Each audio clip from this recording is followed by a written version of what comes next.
150 number का सवाल prelims में आता है। 150 नंबर में एक जो है सब क्वेश्चन का 1 मार्क्स होता है। 0.25 जो है वो नेगेटिव मार्किंग होती है। एक पेपर होता है, 2 घंटे का होता है, बीपीएससी इसको लेता है। एमसीक्यू बेस्ड सवाल होते हैं, टोटल नंबर ऑफ क्वेश्चन 150 होते हैं। ठीक है, तो ये एग्जाम का पैटर्न है, ये आप जानते हैं।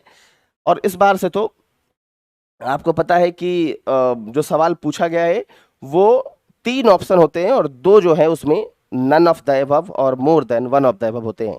जब हम आपसे करेंगे बातें तो आपको बताएंगे इसमें कि कैसे सवाल पूछे जाते हैं।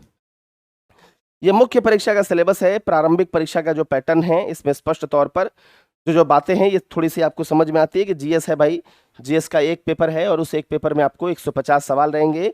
आप जितना ज़्यादा नंबर लेकर आएंगे आपके लिए अच्छा रहेगा। एक कट ऑफ मार्क्स निकलेगा, उस मार्क्स के इक्विवेलेंट अगर ऊपर हैं आप अलग अलग कैटेगरी वाइज तो आपका सिलेक्शन प्रीलिम्स में हो जाएगा। फिर आप मुख्य परीक्षा में बैठेंगे और जब मुख्य परीक्षा में बैठेंगे तो फिर हम लोग मुख्य परीक्षा की चिंता थोड़ा सा करेंगे। तो ये मुख्य परीक्षा का सिलेबस है जिसमें आपका जो इकोनॉमी वाला पोर्शन है वो जो जनरल स्टडीज पेपर 2 इसमें भी आता है और करंट अफेयर्स में भी इकोनॉमी से कुछ सवाल आपसे पूछ लिए जाते हैं। लेकिन यहाँ पर तो है वो पॉलिटी इकोनॉमी का जो पोर्शन है वो यहाँ आपसे पूछा ही जाता है। ठीक है, अब तो आई कर दिया। जनरल स्टडीज पेपर 2 में इंडियन इकोनॉमी करके एक खंड है, उसमें आपसे मुख्य परीक्षा में इंडियन इकोनॉमी पूछा जाता है। ये कुछ फॉर्मेट है जो सवाल जो है वो पूछे जाएंगे। इस बार से मुख्य परीक्षा में पूछे भी गए हैं।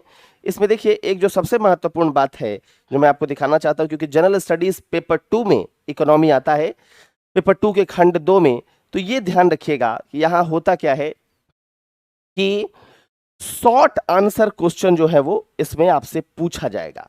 अब जो शॉर्ट आंसर क्वेश्चन है ना उसका जवाब आपको प्रीलिम्स में ही मिलेगा।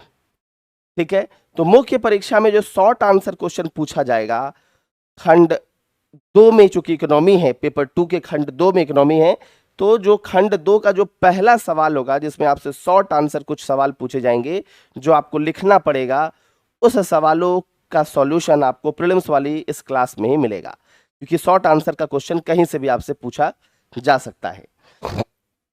उसके बाद आपसे कुछ मुख्य परीक्षा के जो मेंस ओरिएंटेड सवाल होते हैं वो पूछे जाएंगे। मेंस ओरिएंटेड सवाल भी आप बेहतर तभी लिख पाएंगे जब आपके पास प्रीलिम्स का कुछ डेटा और कुछ फैक्ट होगा जिस पर हम लोग इस क्लास में बातचीत करेंगे। ठीक है, तो ये तो सेक्शन 2 सेक्शन 3 ये सब आप जीएस पेपर और ऑप्शनल पेपर का सिलेबस है, इसको देख लीजिएगा। नंबर ऑफ फॉर्म्स लगभग 6 लाख के करीब फील्ड होते हैं।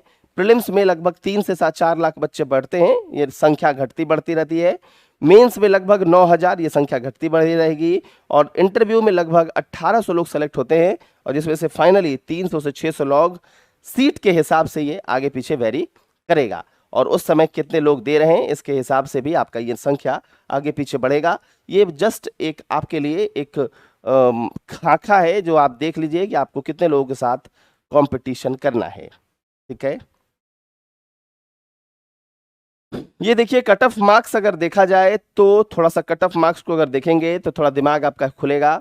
अनरिजर्व्ड मेल के लिए आपको पता है पिछली बार कट ऑफ कितना चला गया था, मतलब इसके पहले बार 113 नंबर जो था वो 67th में आपके पास कट ऑफ गया, उसके पहले 108 नंबर। तो इस प्रकार से आप देखते रहिएगा, ये कट ऑफ जो है कट ऑफ की लिस्ट है किस प्रकार जो कट ऑफ है वो बढ़ा, लेकिन पिछली बार यानी 68th में जो कट ऑफ की का जो नंबर है वो थोड़ा घट गया। सवाल का अतरंगी किस्म का सवाल जो है वो आपसे पूछा गया था, तो सवाल में जो सवालों की प्रकृति होती है उसके हिसाब से ही कट ऑफ निर्भर करता है। लेकिन एक ट्रेंड आपको पता होना चाहिए कि आप 90 से लेकर 115 नंबर के बीच में यूजुअली कट ऑफ मूव करेगा आपके लिए, तो आपको उस हिसाब से ही सवालों की प्रकृति में ये कट ऑफ जो है आपका घूमेगा।